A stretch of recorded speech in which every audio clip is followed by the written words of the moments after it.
గోదావరి నీటి మట్టం పెరుగుతోంది. ఎగువ నుంచి వస్తున్న వరదతో రాజమండ్రి వద్ద గోదావరి వరద ఉధృతి క్రమంగా పెరుగుతోంది. మహారాష్ట్ర నాసిక్ వద్ద భారీ వర్షాలు కురుస్తున్నాయి. మరో 2 రోజుల్లో భారీగా వరద నీరు వస్తుందన్న ముందస్తు అంచనాలతో అధికారులు అప్రమత్తమవుతున్నారు.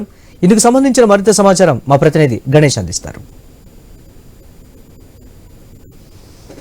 రాజమండ్రి వద్ద గోదావరి తాకిడి కనిపిస్తుంది.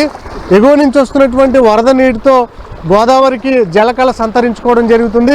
ప్రస్తుతం వర్షాకాలం నేపథ్యంలో గోదావరికి తొలి విడతగా వరద తాకిడి కనిపిస్తుంది. ప్రస్తుతం మనం చూడొచ్చు రాజమండ్రిలో ఉన్నటువంటి అఖండ గోదావరి ప్రాంతంగా ఉన్నటువంటి ఈ రాజమండ్రి కొవ్వూరు మధ్య ఉన్నటువంటి గోదావరి నీటిని చూడొచ్చు.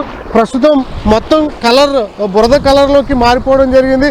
ఈ ఏడాది కురిసినటువంటి వర్షాలకు అంటే తాత్కాలికంగా 17% తక్కువ వర్షపాతం నమోదైనప్పటికీ కూడా ఈ జూలై నెలలో మహారాష్ట్రలో కురుస్తున్నటువంటి భారీ వర్షాలకు ప్రస్తుతం వరద అనేది గోదావరి వద్ద రాజమండ్రి ధవళేశ్వరం వద్ద కనిపిస్తోంది. ఇప్పటికే 2 లక్షల క్యూసెక్కుల నీటిని దిగువ ప్రాంతానికి అధికారులు ధవళేశ్వరం బ్యారేజ్ నుంచి దిగువకు విడుదల చేస్తూ ఉన్నారు. మనం చూస్తున్నాం మహారాష్ట్రలో ఉన్నటువంటి నాసిక్ బేసిన్లో ప్రస్తుతం భారీ వర్షాలు కురుస్తున్నాయి.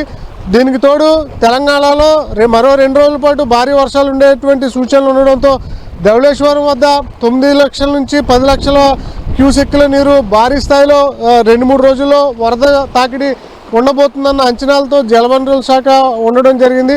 దీనికి తగ్గ ఏర్పాట్లు కూడా చేస్తున్నారు. ఇటు ఉభయ గోదావరి జిల్లాల్లో ఉన్నటువంటి దిగువ ప్రాంతాల ప్రజలను అప్రమత్తం చేస్తున్నారు. ఏదైతే లోతట్టు ప్రాంతంలో ఉన్నటువంటి ప్రజలు ఉన్నారో వారిని సురక్షిత ప్రాంతాలకు తరలించేందుకు కూడా ఇప్పటికే జిల్లా కలెక్టర్లు సన్నద్ధం అవుతూ ఉన్నారు. మనం చూస్తున్నాం కదా, మొన్న కురిసినటువంటి స్థానిక వర్షాలకే దాదాపు ఈ 150,000 క్యూసెక్కుల నీటిని 2 రోజుల నుంచి దిగువ ప్రాంతానికి విడుదల చేస్తున్నారు.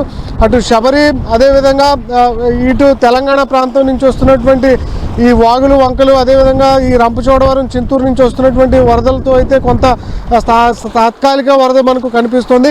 అయితే తెలంగాణ మహారాష్ట్రలో కురబోతున్నటువంటి ఈ భారీ వర్షాల నేపథ్యంలో 2 రోజుల్లో 9 లక్షల నుంచి 10 లక్షల క్యూసెక్కుల నీరు అంచనా వస్తుందన్న అంచనాతో అధికారులు అయితే అలర్ట్ అవుతున్నటువంటి సందర్భం కనిపిస్తుంది. ఇప్పటికే రాజమండ్రి మనం చూడొచ్చు, రాజమండ్రి కొవ్వూరు మధ్య మొత్తం బురద నీటితో ఉన్నటువంటి వరద నీటిని మనం చూడొచ్చు.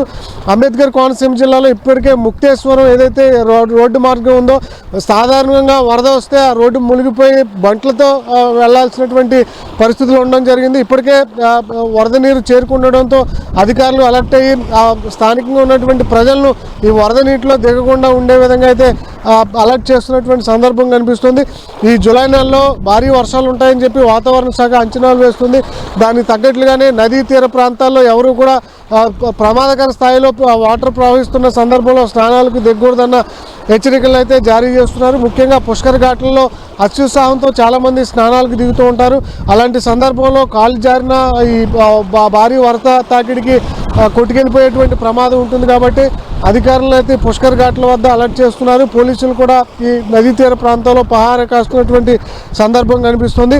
ఇప్పటికే వాతావరణ శాఖ హెచ్చరికలతో రానున్నటువంటి 2-3 రోజుల పాటు కూడా తెలంగాణ, ఆంధ్రప్రదేశ్ అదేవిధంగా మహారాష్ట్రలో భారీ వర్షాలు కురుస్తాయన్న అంచనాలతో అయితే ఈ గోదావరి పరివాహక ప్రాంతంలో ఉన్నటువంటి ప్రజలందరినీ కూడా అలర్ట్ చేస్తున్నారు.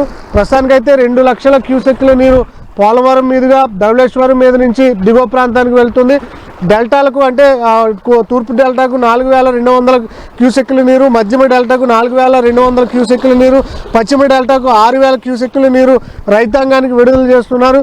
ఈ గోదావరి ద్వారా దిగువన ఉన్నటువంటి 10 లక్షల హాయికొట్టుకు నీరు అందుతున్నటువంటి సందర్భం కనిపిస్తుంది. ఇప్పటికే ఈ భారీ వర్షాల నేపథ్యంలో వస్తున్నటువంటి గోదావరి వరద తాకిడితో రైతాంగం ఇప్పటికే వరి నాట్లు నాటుతున్నటువంటి సందర్భం కనిపిస్తుంది. మొత్తంగా అయితే కురుస్తున్నటువంటి వర్షాలతో గోదావరి వద్ద జలకళ సంతరించుకున్నటువంటి సందర్భం రాజమండ్రి ప్రాంతంలో కనిపిస్తుంది. కెమెరామెన్ బాలుతో గణేష్, ఐ న్యూస్, తూర్పుగోదావరి జిల్లా నుంచి.